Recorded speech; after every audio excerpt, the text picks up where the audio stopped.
የኔ ጌታ ጫት ነው እና ጫት ነው የምቅመው። በሴት ገንዘብ ነው ኢየሱስም የኖረው የምትል አንዲት ዶክተር ነኝ ባይ ገዳይ ሴት ተከስታለች። በሴት ገንዘብ እኮ ነው ኢየሱስ የኖረው ይላል። ሴቶች ምን አይነት መንፈስ እየተጠናወታቸው እንደሆነ ባይገባኝም አንዷ ደግሞ አምላኬ ጫት ነው እያለች ትገኛለች። የገዢነት በትር በሚል የተዘጋጀ ታላቅ ኮንፈረንስ ነገ ማክሰኞ ከ4 ሰዓት ጀምሮ የዘይቱን ተቃውመን ሳናበቃ አጠና መነገድም ጀምሯል። ሰላም እንዴት ናችሁ? የተወደዳችሁ የቤሪያ ቲዩብ ቤተሰቦች እኔ ወንድማችሁ ጂም ቤሪያው ነኝ። ሰሞኑን እንግዲህ ያው ትንሽ ጠፋ እያልኩባችሁ ነው። በአንድ ቀን ኢንተርቫል እየመጣሁ ያለሁት። ሁላችሁም ደህና እንደሆናችሁ ተስፋ አደርጋለሁ። ሁሌ እንደምላችሁ ላይክ እያደረጋችሁ ቪዲዮን ጀምሩ። ሰብስክራይብም ያላደረጋችሁ ሰዎች ሰብስክራይብ እያደረጋችሁ ቤተሰብ ሁኑ። ወደ ቪዲዮአችን በሶሻል ሚዲያ ማኔጅመንት ወይም ደግሞ በዲጂታል ማርኬቲንግ ዘርፍ ለእናንተ ጥሩ እድል ይዤላችሁ መጥቻለሁ። እዚህ ጋር በምታዩዋቸው ፕሮፌሽናል ካሜራዎች እንዲሁም ደግሞ ፕሮፌሽናል ላይቶች በመጠቀም ለእናንተ ጽድት ያለ ቪዲዮ እየሰራን ሶሻል ሚዲያችሁን እያሳደግን የእናንተንም ፕሮዳክት ለብዙዎች ተደራሽ ለማድረግ ዝግጅታችንን ጨርሰናል። ከኛ ጋር አብራችሁ መስራት የምትፈልጉ ሰዎች እታች በማስቀምጥላችሁ ስልክ እየደወላችሁ ኮንታክት አድርጉን። ይመቻችሁ። ይሄ ኮመንት ምን ይላል? በሴት ገንዘብ እኮ ነው ኢየሱስ የኖረው ይላል። ይሄን ኮመንት ማን የጻፈው? ዶክተር ፌቨን ትባላለች። አንዷ ፌሚኒስት ባይ ነች። ትናንትና ላይቭ ከፍቶ ሲወያዩ በነበረበት ሳለ የጻፈች ኮመንት ነው። ዶክተር ፌቨን እንግዲህ ለማታውቋት እቺ ነች።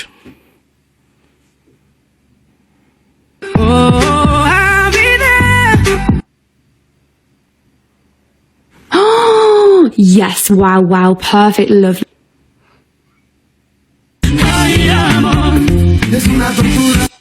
ወይ አታምር ወይ አታፍራለ።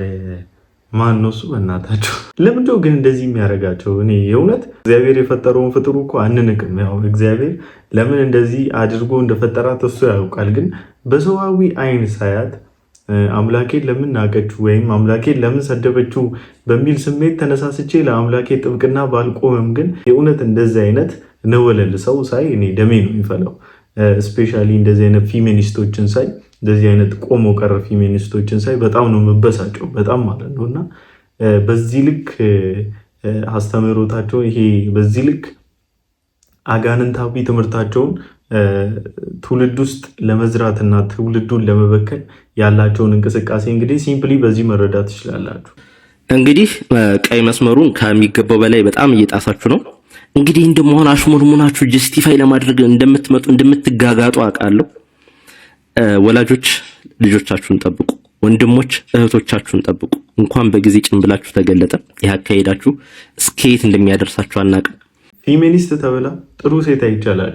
ሁላቸውም ኢጎይስቲክ ናቸው። በጣም ኢጎ የተጠናወታቸው በጣም ለኢጓቸው የተገዙና በጣም በቃ ሰልፍ ዲፌንስ በሚመስል መልኩ ወንድማችን እንዳለው ራሳቸውን ጀስቲፋይ ለማድረግ ራሳቸውን በደንብ ዲፋይ ለማድረግ በሚመስል መልኩ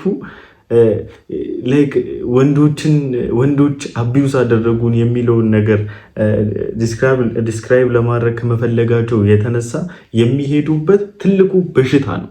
ባይዘው ትልቁ በሽታ ነው። በዚህ ዘመን ስፔሻሊ አሁን ባለበት በዚህ ሳምንት ውስጥ ኢትዮጵያ ውስጥ ካሉ ትላልቅ በሽታዎች ሁሉ አስጊ የሆነው በሽታ ምንድነው? ፌሚኒስት የሚለው አይዲዮሎጂ ነው። እና ይህን ነገር በባለፈው ቪዲዮም ተነጋግረን ነበረ። ነገር ግን ዛሬም በድጋሚ የመጣ ነው። በዚህ ልክ እንግዲህ መጽሐፍ ቅዱስ ካለማወቃቸው ጥግ የተነሳ እና ለዚህም ደግሞ የሚጠቀሙት ጥቅስ ነበረ። በነገራችን ላይ እዚሁ ቪዲዮ ላይ እቺ ዶክተር ፌቨን ተብዬዋ የጻፈችው አንድ ጽሁፍ ነበርና ቴንክ ዩ ፎር ዘ ፍሪ ፕሮሞሽን ዶንት ፎርጌት ቱ ፎሎ ብላ ልብ ቅርጽ አድርጋለት ሉቃስ 8ን በዛው አንብብ ብላ ነበር የጻፈችው። እና ሉቃስ 8ን ከቁጥር 1 ጀምሮ ለማንበብ ሞክሬ ነበርና እዛ ጋር ስለምን አድረስ ማድረግ እንደፈለገና ስለምን መናገር እንደፈለገ ፖይንቱን ያገኙት አይመስለኝም። ኮንቴክስቱን በሳተ መልኩ ለራሳቸው አጋንንታዊ ሙቭመንት የተጠቀሙበት ወይ ነውና የመጽሐፍ ቅዱስን ቃል ስላጣመሙና ወደ ራሳቸው ስሜትና ሐሳብ እንዲደግፍላቸው አድርጎ ስላሽሞኑሞኑ ትክክላቸው ማለት አይደለም። እናንተ በተቻላችሁ መጠን ሪድ ዩር ባይብል መጽሐፍ ቅዱስ በጭራሽ በፍጹም ሴቶችን የበታች አድርጎ አሳይቶም አያቅም። ሴቶችን በዚህ መልኩም ስሎ አያውቅም። ቅዱሱ እግዚአብሔር ቃል ለሴቶች ክሬዲት ለመስጠት የማይፈራ አይነት መጽሐፍ ነው።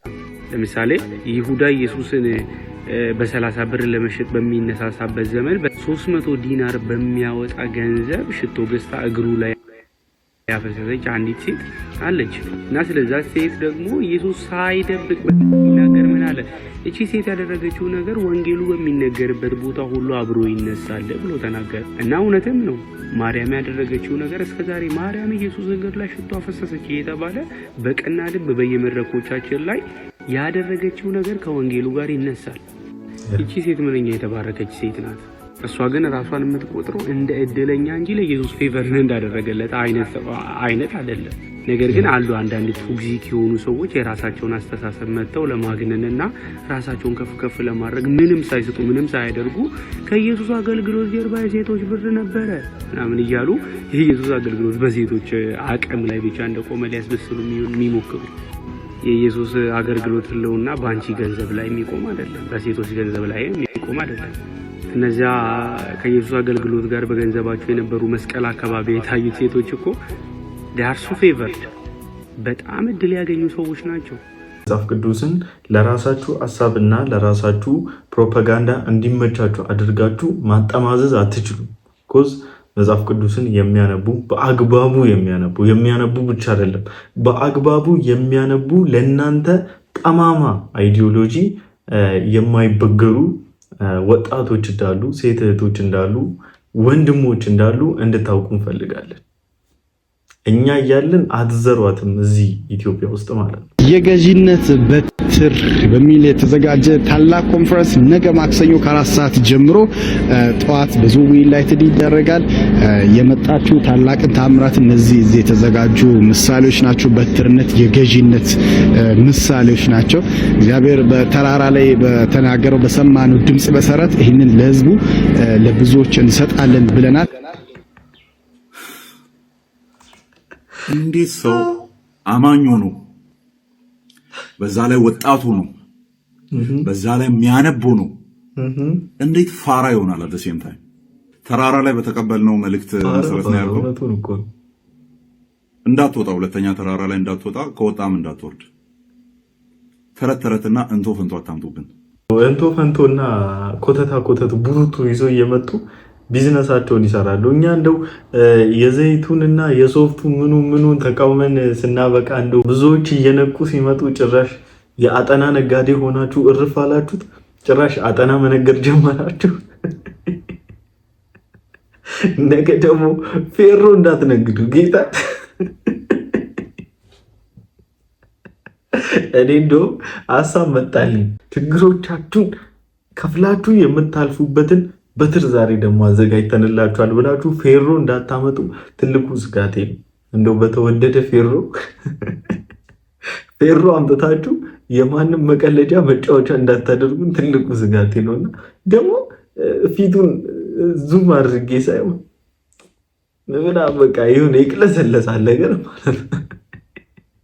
በቃ እሱ በቤቱ በጣም ዩኒክ ነው።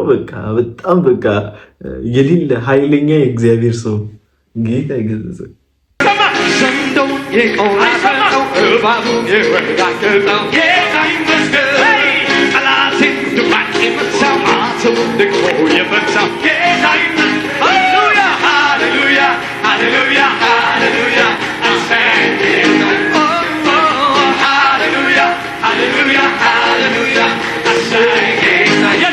በነገራችን ላይ የድሮ መዝሙሮች በቃ አይጠገቡም። በጣም ገራሚ ናቸው። በቃ የሆነ አለ አይደለ ሞገስ አላቸውና ጥብቅ ያሉ ናቸው። ረገጥ አድርጎም ስለሚዘምሩ በቃ የሆነ በጣም ሆሊ ስፒሪት የተቆጣጠረ ወይም ሆሊ ስፒሪት የሚናገርበትን ወርድ ስለሚጠቀሙ በቃ አለመነቃት አትችሉም።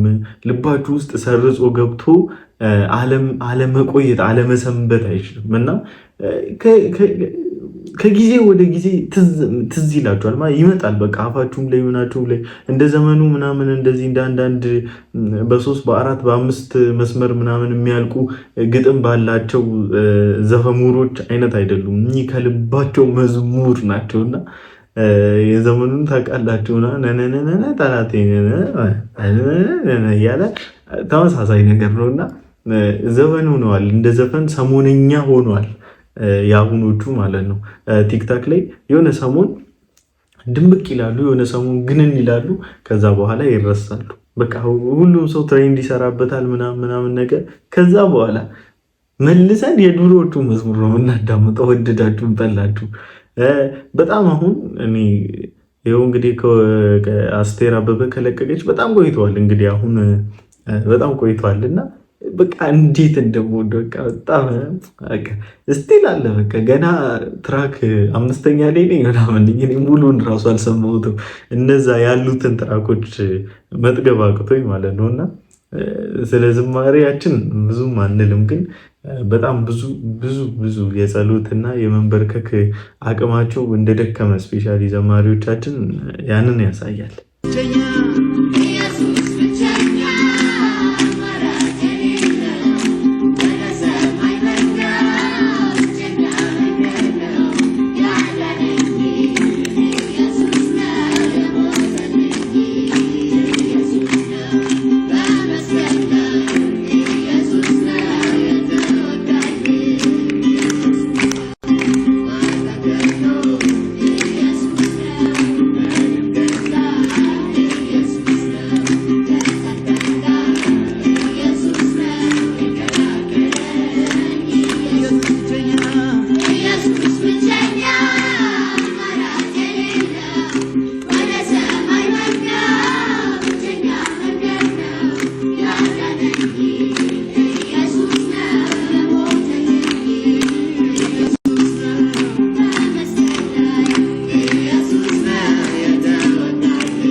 ተባረኩ፣ ዘመናችሁ ይባረክ። ጌታ ጫት ነው እና ጫት ነው የምቅመው። ሰላም ወረዳ እንዴት ነሽ? አንተ ስሜ ወርዳ ይባላል። እሺ በጣም ይቅርታ አድርጊልኝ እባክሽ። ምን ሸፍ ብለክ ነው የመጣክ እንዴ? እኔ ጌታ ኢየሱስን ልሰብክልሽ ነው የመጣሁት። የኔ ጌታ ጫት ነው እና ጫት ነው የምቅመው። እንዴት ጫት ጌታሽ ሊሆን ይችላል? እኮ ይሄ ጫት እኮ ይዞ እኮ ሲሆን ነው የሚከትሽ። አዳምጠኛ፣ ምንድን ነው ዝም ብለክ እንዳታወራ፣ አዳምጠው። አሁን አንተ ካንተ የፈልገው ነገር አንድ ብቻ ነው። ኢየሱስ እኔ ጌታ ነኝ። አሁን አንተ ካሳየክ እኔ አሁን ወደ እምራለሁ ወደ ክርስቲያኖች ነው። ወላሂ በል ወላሂ ይኸውልህ ዮሐንስ 13 ላይ እናንተ ይኸውልህ መምህርና ጌታ ትሉኛላችሁ እንዲሁ ነኝና። ሁለተኛ ሐሳብ ልንገር፣ አላህ ብቻ ነው አይደለ? የመጀመሪያም የመጨረሻም አልፋ ኦሜጋ ፊተኛ ኋለኛ የሌለው አንድ አላህ ብቻ ነው። ራእይ ምዕራፍ 1 ከቁጥር 8 ጀምሮ ምን ይላል መሰለ? ያለውና የነበረው የሚመጣውን ሁሉን የሚገዛ ጌታ አምላክ አልፋና ኦሜጋ እኔ ነኝ ይላል። ኢየሱስ ክርስቶስ እኔ ጌታ ነኝ ያለበትን ስፍራ ካመጣ እኔ ክርስቲያን ሆናለሁ አለ። ለምን ክርስቲያን አትሆንም? አሁን እኮ ነገር ምን ታውቃለህ? እኔ ጌታ ነኝ ያለውን ከየት ካመጣ ሁሉን የሚገዛ ጌታ አምላክ እኔ ነኝ ያለ አማርኛ አይደለ እንዴ? ምን ማለት ነው? እሺ ጌታ ከሆነ ለምን ሞታ? እሱ ገርሞን እኮ ነው እኛም ክርስቲያን ይሆናል። አንተ ግን መጽሐፍ ቅዱስ ላይ ኢየሱስ ጌታና አምላክ እኔ ነኝ ብሏል። ወደ ክርስትና መምጣት አለን አላልኩም? እኮ ጨለማ እኮ መጽሐፍ ምን እንደሚል ታውቃለህ ሀቢቢ? እዚህ ዓለም አምላክ የልባቸውን ሐሳብ አሳወር ይላል። ምንም አይነት ቃል ቢመጣብህ ጌታ ኢየሱስ ፊት ለፊት ቢገለጥ አንተ አትቀበልም። ለምን? ጨለማው ሰውሮ። ጌታ ይባርክ ናቲሻ ወንድማችን እስካት ጌታ ይባርክ። አያችሁ አምጡ ይላሉ፣ ስሰጧቸው ግን የያዛቸው ጨለማ ስላለ ዛትስ ዋይ እኮ መጸለይ በጣም ስንናገር ፖቴንሻል የሚኖረው የኛ ንግግር ከአንደበታችን የሚወጣ ወርድ በጣም አቅም የሚኖረው እንዲሁም በጣም ረገጥ አድርገን መጸለይ ስንችለው እግዚአብሔር ቢረዳን እንደው ጉልበታችንን ቢያጸናልን ማለት ነውና ነገሩ እንግዲህ በጣም ስክትክት ያለ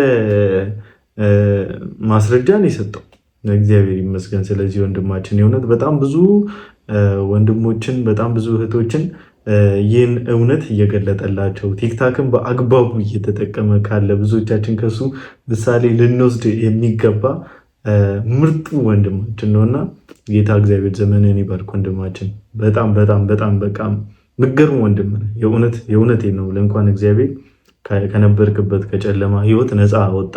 ስለዚህ ሩቅ መሄድ አይጠበቅባችሁም። ኢየሱስ እንዴት ቅንና እንዴት ጨዋ እንደሚያደርግ እንዴት ከሞት ህይወት አስመልጦ እንዴት ወደ ህይወት ወደ ብርሃን እንደሚያመጣ ሩቅ ሳትሄዱ ይሄ እየመሰከረላችሁ ያለውን ወንድም ቴስቲሞኒ መስማት ብቻ በቂ ነውና ቴስቲሞኒንም ሰምቼ በጣም ገርሞኛል። በጣም ደስ ብሎኛል። ወንድምነት ጌታ ዘመንን ይባርክ።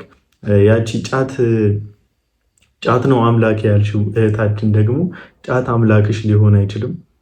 በጫት ውስጥ የሚሰራው መንፈስ ነው ከረንትሊ አምላክሽ ሆኖ ያለውና which means አጋንንት ሰይጣን ማለት ነው። ስለዚህ ለሰይጣን ከምትገዢ ከጫቱም ነፃ አውጥቶ ከሱስሽም ነፃ አውጥቶ ከመጨለል ነፃ አውጥቶ ከምርቀና ነፃ አውጥቶ አንደበትሽ እንደሰጠሽ ቃላት ከምትወረውሪበት ህይወት ኢቭን ከብልግናዎች ከብዙ ከስህተቶች ነፃ አውጥቶ ህይወትን አብዝቶልሽ ስሙን እየጠራሽና ስሙን እያከበርሽ በነፃነት እንድትኖሪ ክርስቶስ ነፃ ያወጣሻልና ወደ ኢየሱስ ክርስቶስ እንድትመጪ እኔም የዚህ ወንድሜ ሐሳብ ደግፌ ጥሪ ያቀርብልሻለሁ። ለአንተም ወንድማችን እንደዛው ማለት ነው። 25 ዓመት በትዳር ሳትጨቃጨቁ እንዴት ኖራችሁ? መላሽ ተጋብተን የጫጉላ ሽርሽር በፈረስ እየሄድን የሷ ፈረስ ጣላት ተነስታ ግንባሩን እያሻሸችው ይሄ መጀመሪያ ነው አለችው። ወዲያው መልሶ ጣላት። ይሄ ደግሞ ሁለተኛ ነው። ለሶስተኛ ጊዜ ሲጥላት በሽጉጥ ግንባሩን ብላ ገደለችው። እኔም በጣም ተናድጄ እንዴት ፈረስ ትገያለሽ እየስቆጣት ግንባሬን ሳም አርጋኝ ይሄ መጀመሪያ ነው አለች። ከሪው ገብታችሁ ፈረሱ ሲጥላት መጀመሪያ ላይ ሲጥላት ግንባሩን ሳመችው። ሁለተኛም ላይ ሲጥላት ግንባሩን ሳመችው። ሶስተኛ ላይ ግን መልሶ ሲጥላት በሽጉጥ ግንባሩን መታሽ፣ ፈረሱን ገደለችው። እና እንዴት ፈረስ ላይ እንዴት ታደርጊያለሽ ብሎ ባህሏ ሲቀውጦ ምናምን ነገር ግንባሩን ሳመችውና ይሄ መጀመሪያ ነው። which means ሁለት እድል ይቀርሃል ማለት ነው። ሶስተኛ ላይ አንተም ግንባር ይመታላል። ሟች ነው ብራዘር ሁለቱ እድል ሳይዋክል ወይ አንደበትህን ቆጥብ በሰላም የኖርክበት ወይ ግን ተመችቶኛል።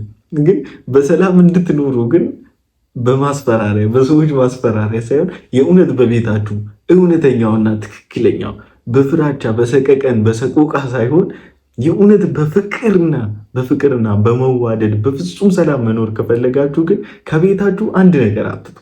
ኢየሱስን ከቤታችሁ እንዳታጡት። ኢየሱስ ከቤታችሁ እንዳይጠፋ። ኢየሱስ መስት ነው። ኢየሱስ ግዴታ ነው ማለት በማይመች ሲቹዌሽን ውስጥ እንኳን ኢየሱስ መኖር አለበት። በሚመች ሲቹዌሽን ውስጥ ኢየሱስ መኖር አለበት። በትንሿ ግጭታችሁ መሃል እንኳን ኢየሱስ መኖር አለበት። በጣም በኃይለኛው በምትደሰቱበት ደስታ ውስጥ እንኳን ኢየሱስ መኖር አለበት። አንኮንዲሽናሊ ኢየሱስ ክርስቶስ ከቤታችሁ ሊጠፋ አይገባምና በጣም በሰላም በሐሴት እያደረጋችሁ ደስ እያላችሁ መኖር ከፈለጋችሁ ኢየሱስ ክርስቶስን ከቤታችሁ አትጡት። ልያቃሉ አንዳንዴ የእግዚአብሔር ውለታ በጣም ይበዛና ከአንጀታችሁ አይወጣም። ምን ነው ጌታዬ ርችት ብታረገኝ ወይ ላይ መጥቼ ብልጭ ቀይ ቢጫ ሰማያዊ አፈነድልቼ እንደው በወጣልኝ አይወጣም። ስዘምር ይብሳል እና የማረኝን ምህረት ሳስበው የረዳኝን ሳስበው በቃ መዝሙር ባይኖር በምን አባቴ ነበር የምገልጸው። እና አንዳንድ ጊዜ አፖስትል ያስባስብና ዘማሪዎች በጣም እድለኛ ሰዎች ናቸው። ዘማሪ አሁን የቅድሙ ምን አለበት መጣ ምን ላርግ ላጫውት ምን ብሎ ወረደ በሰላም እና መዘመር ብችል ብዘምር ድምጽ ቢኖረኝ ደስ ይለኛል። አሁን ያውታሩ ደስ ይለኛል። ኧረ እኔ ሳመሎኖ ቢነው አመል ስነሳም ስቀመጥ ለክብሩ መዘመር እንደዚህማ ካልሆነ ያስጠላኛል መኖር የኔ ነነነነ የሚለው እና ከዚህ በፊት ጸልያ የሚገርም መልእክት ነው። በነገራችን ላይ አምልከ ነው ድጋሚ ለማምለክ የምንጓጓለት ከምሪ ነው ብላችሁ በቃ አሁን አንድ ምሳሌ ልውሰድላችሁ። ኢየሱስ ክርስቶስን ከምራዊ ነገር ጋር ኮምፔር ላደርገው ፈልጌ ሳይሆን ግን ከዝማሬ ጋር የሚፎካከረው በዚህ ምድር ላይ ምንድነው ካላችሁ ዘፈን ነው።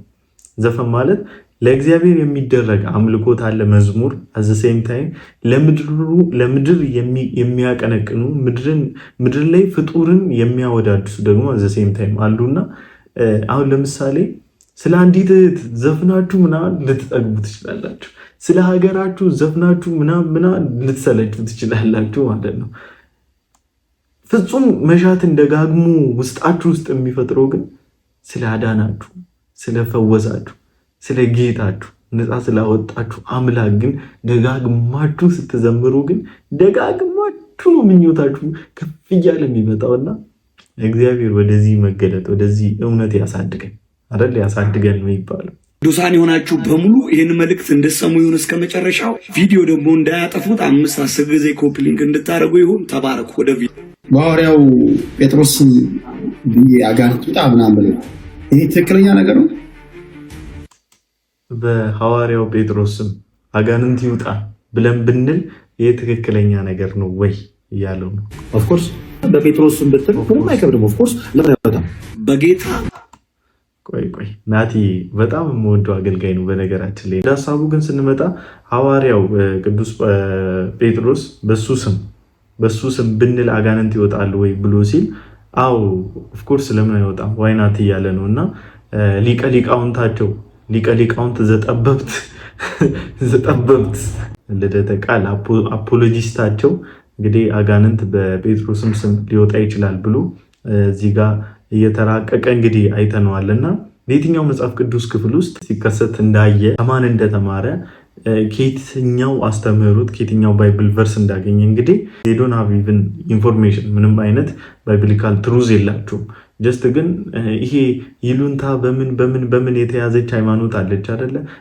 ቅንነት በሚመስል በየዋህነት የተቀበሏት አንዳንድ መርዛማ ተውቶች አሉና እነሱ ተውቶች ናቸው እየተጫወቱባቸው ያሉት። ኢየሱስ ስም ከእንደዚህ አይነት ትምህርት ሽሹ፣ ከእንደዚህ አይነት ትምህርት አምልጡ። እንደዚህ አይነት ትምህርት የተረገሙ ትምህርቶች ናቸው። የጨለማው ትምህርት ይባላል። በቂቤ የተለወሱ የብርሃን የመሰሉ ነገር ግን ከድቅድቅ ጨለማ የሚወጡ ትምህርቶች ናቸው። መጽሐፍ ቅዱሳችን በጉልህ እንዲሁም በማያሻማ መልኩ ያስቀመጠልን እውነት አለ። ይሄ እውነት በፊልጵስዩስ ምዕራፍ 2 ላይ እናገኘዋለን። እግዚአብሔር ያለ ልክ ከፍ ያደረገው ስም ከሰማይ በላይ ቢሆን ከሰማይ በታች በምድር ላይ እንዲሁም ከምድር በታች አንድ የላቀ ስም አለ ይለናል። ይህም ስም ክርስቶስ ኢየሱስ ይባላል። በሐዋርያት ስም የሚወጣ ቃል በቃል አንብብላችሁ ፊልጵስዩስ ምዕራፍ 2 ከቁጥር 9 እስከ 11 ማለት ነው። እግዚአብሔር ያለ ልክ ከፍ አደረገው፣ ከስምም ሁሉ በላይ ያለውን ስም ሰጠው። ይህም በሰማይና በምድር ከምድርም በታች ያሉትን ሁሉ በኢየሱስ ስም ይንበረከኩ ዘንድ ምላስም ሁሉ ለእግዚአብሔር ክብር ኢየሱስ ክርስቶስ ጌታ እንደሆነ ይመሰክር ዘንድ ነው ይላል ማለት ነው። አጋንንት የለም፣ ቁርጥህን እወቅ። አጋንንቶች የሚታዘዙለት፣ አጋንንቶች የሚንቀጠቀጡለት፣ ሰማይ ምድር የተገጠመለት ስም አንድ ነው። ይህም ስም ኢየሱስ ክርስቶስ ይባላል። ስሙ ይባረክ የኛ ጌታ። ለሰላማችን እያነጋገረ ያለው ይህ ቪዲዮ ነው። ይህንን ዘገባ የዘገበው እንግዲህ ፎክስ ኒውስ ሲሆን በፊሊፒንስ ሰማይ ላይ የታየው ምስል ማለትም የኢየሱስ ክርስቶስ ሲያደርግ ነው የተባለለት ምስል እንግዲህ ዓለምን እያነጋገረ ይገኛል በአሁኑ ወቅት። ይህንንም ብዙዎች ታምር ነው ብለው ያሉትን ነገር የሚያስደንቀው ነገር ከርቬጀሩ ነው። ማለትም በምስሉ ላይ እንደምትመለከቱት ደመናው ከርቭ የሆነበት መንገድ እንግዲህ አርቲፊሻል በሆነ መንገድ ይመጣል ተብሎ አይታሰብም። እናም በዚህ ድንቅ በሆነ ተፈጥሯዊ ክስተት እንግዲህ የዓለማችን ሕዝብ እጅግ በጣም ተደንቋል። ቪዲዮውን ልጋብዛችሁ ተመልከቱት። ኦኬ፣ እንደ አንድ ድንቅ ነገር ልንቀበለው እንችላለን። ግን መጽሐፍ ቅዱስ ስለማይል አልቀበለውም። ፐርሰናሊ የወንጌል አማኝ ነኝ፣ መጽሐፍ ቅዱስ ብቻ ብዬ ማምን ነኝ። መጽሐፍ ቅዱስ ላይ ኢየሱስ ክርስቶስ በደመና መልኩ እገለጣለሁ፣ በደመና መልኩ ራሴን አሳያችኋለሁ፣ መምጫዬ ደርሷልና እንደዚህ ያደርጋለሁ የሚል ምልክት የለም መጽሐፍ ቅዱስ ውስጥ። አንብቡ፣ ከዘፍጥረት እስከ ዮሐንስ ራእይ አንብቡ፣ የለም። ኢየሱስ ክርስቶስ በዚህ መልኩ እገለጣለሁ ብሎ አልነገረንምም፣ አልሰማንምም፣ አላየንምም፣ አይኖርምም። ወደፊት ኢየሱስ ክርስቶስ ሲመጣ በክብር ይመጣል። በክብር በመላእክት ታጅቦ እልፍ በሆኑ መላእክቶች ታጅቦ ነው የመጣው። ምን እዚህ ጋር ሰስፔንስ እያደረገን ነው ልትሉ ነው? ምን እቺ ዓለም የሆነች ትንሽ ነገር ሲያዩ ከየሆነ ነገር ጋር ማገናኘቱ የተለመደ ነው። ለምን አገናኛኙ አንልም እኮ። አዎ ሲታይ እኮ ምናምን ነገር ይመስላል፣ ግን ኬት አመጣችሁት? አሁን ለምሳሌ ጀስት ትረስት አድርገን ዝም ብለን ካልተቀበለው በስተቀር ኢየሱስ ክርስቶስ እንደዚህ አይነት ስትራክቸር ራሱ እንዳለው ማናችን እናውቃለን? ፎቶ ተነስቶ የተቀመጠላችሁ ሰዎች አላችሁ? የለም። ስለዚህ ያያችሁትን ነገር ሁሉ በሰው ልብ ውስጥ ፍራቻን ለመጨመር ስትሉ አታሰካኩት። እኔ ምናምን በቃ አስቀምጦ ምናምን በጣም ይደመማል ምናምን አትደመሙ። የለም መጽሐፍ ቅዱስ ላይ የለም። ኢየሱስ ክርስቶስ ምንድነው ሰርፕራይዝ ላይ ሰስፔንስ ነው እንደሚያደርገን። ቆይ ልመጣ ነው እስቲ ደግሞ እስቲ በደመና እንዲ ልታያቸው ምናምን። ኧረ ተው፣ እንደዚህ አይነት ጨዋታ አይጫወትም። እሱ አምላክ ሲመጣ አንድ ነገር ልንገራችሁ አስረግጬ። ኢየሱስ ክርስቶስ በብሉይ ኪዳን በቅዱሳት መጽሐፍቱ በብሉይ ኪዳን እመጣለሁ ብሏል፣ መጥቷል። እሞታለሁም ብሏል፣ ሞቷል። ከሞትም እነሳለሁ ብሏል፣ ከሞትም ተነስቷል። እንደሚያርግም ወደ አባቱም እንደሚሄድ ተናግሯል፣ ሄዷል። እንዲሁ ሲሄድ እንዳያችሁ ደመና ተቀብላ ሰውራ እንደተቀበለችው እንደዛው እንዳያችሁት በክብርም ደግሞ እመጣለሁ መለሳለሁ ብሏል፣ ይመለሳል። ቃሉን ታምነን መመለሻውን እየጠበቅን ያለነው ኢየሱስ ክርስቶስ ዳግም ተመልሶ ይመጣል። በሉቃስ ምዕራፍ 12 ቁጥር 40 ላይ እንደሚናገረው ተዘጋጅታችሁ ኑሩ ይላል። ተዘጋጅተን መኖር ለሁላችንም ይሁን። እንደዚህ አይነት በተፈጥሮ ነገሮች ወይ በአየር በሆነ ነገር በሆነ ሲቹዌሽን በሆነ ፌኖሜና ሊፈጠር በሚችል ነገር አትደንግጡ። ይልቁንስ ለመጽሐፍ ቅዱስ ቃል እውነት ታመኑና መጽሐፍ ቅዱስ ምን ይላል ለሚለው እውነት ተገዙና እሱን እያሰባችሁ አምላካችሁን እያመሰገናችሁ ለሱም እየተገዛችሁ መኖር ይሁንልን። ለዛሬ ይዤላችሁ የመጣኋቸው ቪዲዮዎች እኚህን ይመስሉ ነበረ። ዛሬ አምሮብኝ ነው የመጣሁትኝ። በቀጣይ ቪዲዮ እስክንገናኝ ድረስ ሰላም ቆዩልኝ። ሰብስክራይብ ያላደረጋችሁ ሰብስክራይብ ማድረግ እንዳትረሱ። ይመቻችሁ።